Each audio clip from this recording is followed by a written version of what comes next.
Hello, guys. So I want to share my thoughts on Microsoft Paint, the co-creator feature that was implemented within the recent update. So I already talked about kind of how to use co-creator in Microsoft Paint, but I want to provide my opinion of this particular feature in Microsoft Paint. I believe that it is a very useful element of the Microsoft Paint program. I think that it gives us some very interesting creations. So, for example, let's try a common kind of art style. So, I want to create a kind of nature scene in the style of Monet. So, I'm going to type in a quiet summer day on quiet summer day in the country in the style of Monet. So I'm going to do that, and we're going to create this, and we're just going to wait and see what it comes up with. So it's thinking. So yes. So as you can clearly see, the co-creator is clearly able, without needing to choose a style at all, actually, it is able to give you um, artistic creations within the style of famous painters like Monet. So, what about if we want something more maybe realistic? Well, let's choose another prompt. Say that I want to create maybe something more industrial, right? A train, maybe a steam train at a train station. Um, so I'm going to do a photorealistic, and I want to show. Okay, so I'm not going to do in the style of Monet because that would conflict with the actual prompt. We're just going to do a steam train at a train station, and we're going to create, and we're going to see what the computer comes up with. So, as you can clearly see, the AI is in some ways very capable of giving us um, a mixture of many styles that go from kind of the abstract, like Picasso in the early 20th century, to something that is like essentially a photograph. So in these examples that we have, you know, we're able to see what the AI is capable of doing. It is able to give us incredible details of a train at a train station, especially a classic steam train. So there's incredible detail to these creations. And it is something that is interesting to think about with regard to the human ability to create art. As one could tell, if I want to take a picture that is similar to this, I have to find a steam train. Steam trains are not easy to take pictures of because there are not many of them that are in service. Now, it would be easy for me to take a picture, say, of a gas-powered gasoline car, as they're all over the place. But not so much for a steam train. One of the issues, though, of course, one could say, is that these creations, they're kind of out of place. They're out of time. They're not really tied to anything, right? They're not tied to a place or a particular time. They're out of time. They're just created. right out of thin air without any context. So that is one thing one could say, well, you could still take a picture of a train, a steam train, but it would be in a place that is essentially related to that culture that is in the local area around those trains. So I think that this is a very powerful tool, but there is, um, I would say, limitations. Of course, you know, what if I was to say, well, a steam train at a train station in a, um, in uh, at a train station that is in the countryside of Montana in 1880. So by doing this, um, what I'm trying to do is, I want to show you like how can it really personalize these images, because this is what you need to do with the prompt. What can the AI create? So based on this, of course, these images are, you know, uh, they're kind of generic, honestly. I said in 1880. Montana didn't, I think Montana wasn't really a state yet, more of a territory. Um, but Montana is known as a big sky state because of its many mountains. So the AI was able to at least give us kind of a generic impression. But the AI is still unable to give us truly unique landscapes. Um, that could really be, this is still a very, you know, kind of, it's still very generic in many ways. So let's go and check out some other styles. How does the AI do with metaphors and creating abstract images? So, in particular, I want to try out my hand on a particular subject, probably still lifes, a bowl of, say, um, apples on a table in a country house. So, what I'm going to do here is I'm going to do this in the style of, say, Picasso, because we don't really have any styles that are the ones that are the here. That we don't have any that are like that. So we're going to do something a little bit more complicated and see if it's able to really understand this. Um, it'll be interesting to see what it comes up with. So I actually still have it on photorealistic, which will, let's see what happens. And of course, that's not what I want, but of course, this is pretty nice. But this isn't exactly what I want. We have to go to no selection and then create it and see what the AI is able to come up with. So as you can clearly see, there's a lot of texture to these apples.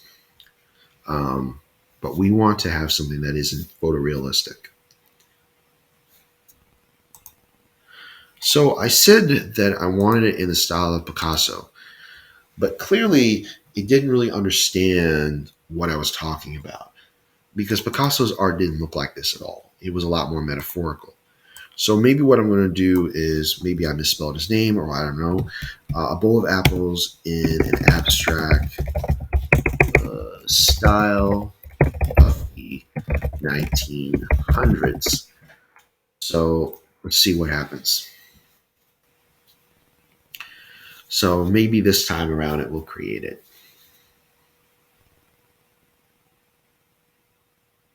We'll see. Okay. So the AI is still not able to give me an abstract creation of what I'm asking about, which is a bowl of apples on a table in a country house. Um, I guess This is one of those things where I don't know whether if it's because all the images that it generally gets trained on these AIs, um, the AIs that are generally, what are they looking for? They're being trained on images that are generally speaking more realistic. So maybe we should go and say, well, what if we do it as an oil painting? Maybe will that create the image? Let's see.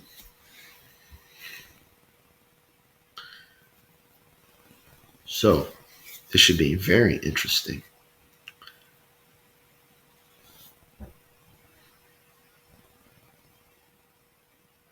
So it is taking some time. Should come up about. This one's taking some time. Longer than the others. Huh. An operation timed out. Interesting. I wonder why. Let's try it again.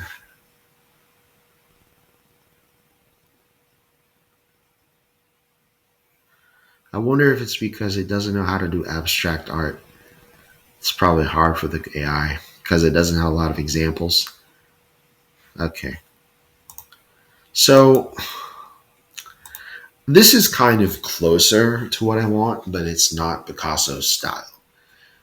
Picasso's style was a lot more revolutionary than this. This is kind of, this is more Monet.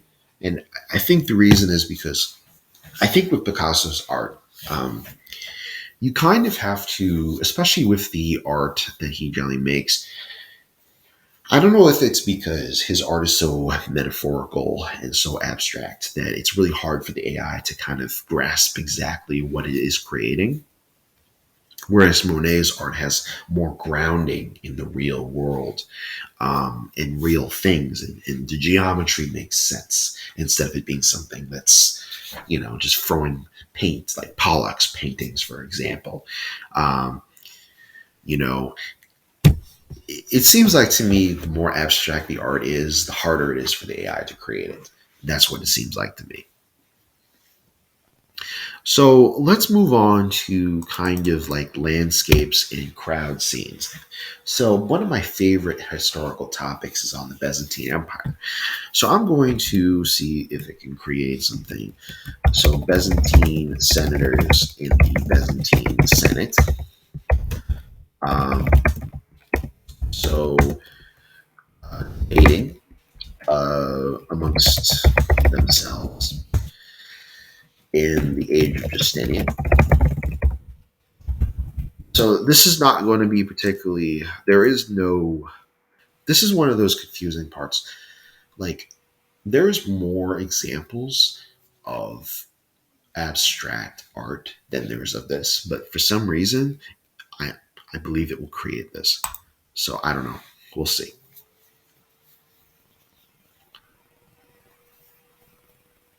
It should be interesting to see. Uh, so this should be very very interesting. So this is one of those kind of weird things. So you can clearly see that that the faces are deformed. They're kind of more metaphorical. This is one of those limitations of this whole system. So it seems like to me it does very well with still life, inanimate objects. But what if it does with, and I feel like, if I kind of like tone down the prompt a little bit, say that, I want to say maybe, uh, a woman at a typewriter in 1960. A woman at a typewriter in 1860. And I'm going to do this in the photorealistic style. So we're going to see here, okay? So in this respect, this should be easier for the computer to do because it has more examples to draw from. This is one of those things. Um, this is, as usual, this is one of those times where like the faces are kind of deformed. I had some better results a couple days. I mean, if you see the first video that I actually posted on this channel, the Roman soldier, he's photorealistic. Everything looks right. I don't know whether these styles are messing up the prompt. Let me try that again and see if it doesn't give me any deformed, kind of weird looking faces, because that's kind of really annoying. It happens a lot with Bing Create as well. So let's see what happens. Okay. Okay, these are better, especially this one. This one is a little bit strange. This one's probably the best. I guess you could fool quite a few people. But unfortunately, has a problem where the person doesn't seem to be in the right position to be typing anything. So let's try to do one more example. So we're going to try to do landscapes here. So let's try to do something like let's say New York City in the winter, Times Square, in the style of Monet. The reason why I keep choosing Monet is because Monet has got one of the most distinctive styles. Picasso's style may be too hard for the computer to really create because it requires a lot of metaphor, a lot of contextual intelligence that these AI do not have. So we're going to see what it does here. And I'm not choosing any of the pre-select styles here. I just wanted to see what it creates. So with regard to what we're going to see here, this is a lot closer to what I would say is a kind of Picasso type of style. Because it's a lot more metaphorical. And, you can make out, if you have never seen Times Square, you wouldn't know what this is. But if you understand the basic layout of Times Square, you can understand kind of that the advertisements, are generally on this building here. There's some buildings here. If you haven't seen Times Square before, this is like, what is this? So this is probably one of the best examples of AI art I've seen with regard to abstract art. So what does this say, right? I think the AI does really, really well with, say, animate objects. Sometimes it does well with photorealism. Abstract, it's a little bit strange. Sometimes it gets it right, sometimes it doesn't. So when I tried to say to the AI, please create something within the style of Picasso, it does not create anything.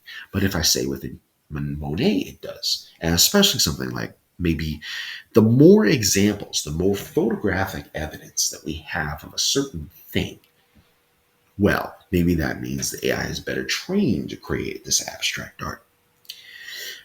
So in my opinion, I think Co-Creator is probably one of the best tools that I've seen in Paint for some time. For a long while, Paint has been, regulated, essentially a kind of tool that has been, stuck in the 1980s largely. It seems to not have a lot of a purpose. Maybe now it will be even more important than ever before. So to conclude this video, I would say that Microsoft has made the right decision in including the Co-Creator. I think it is definitely a tool that will definitely reinvigorate the usage of Microsoft Paint. It has its flaws, it has its limitations, but it definitely will provide inspiration for artists around the globe. And that is my opinion on Microsoft's inclusion of Co-Creator in Microsoft Paint. Thank you for watching this video, and please remember to subscribe for more information on AI and its impact on the on human artistry.